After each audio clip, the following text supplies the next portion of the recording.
இப்போ இந்த pink colour நூல், இங்கே ப்ளூ இந்த மாதிரி இருக்குது.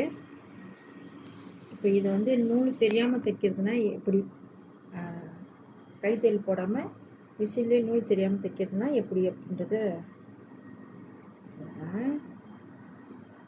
இந்த மாதிரி எவ்வளோ வேணுமோ அவ்வளோக்கு மடக்கிக்குங்க. மடக்கிட்டு இந்த சாக் வச்சு இது பண்ணிடுங்க. அந்த கோடை இது பண்ணிவிட்டு இந்த துணியை இதுலேருந்து எடுத்துட்டு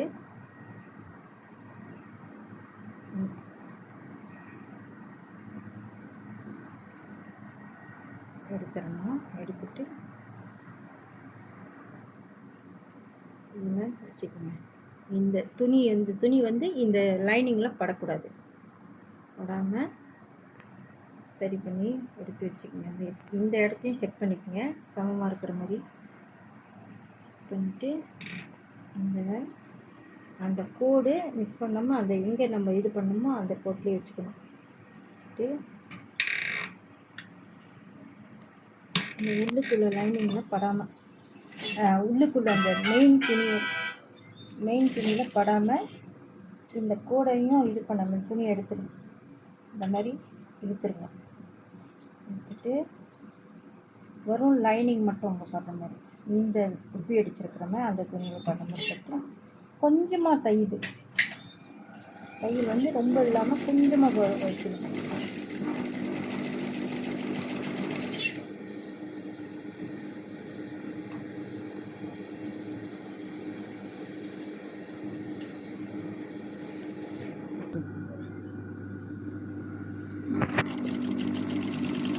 கொஞ்சமாக இந்த ஊசி எவ்வளோ பெருசு இருக்கோ அந்த அளவுக்கு வச்சுட்டு கடைசி வரைக்கும் அதே போல் தைச்சிடுங்க.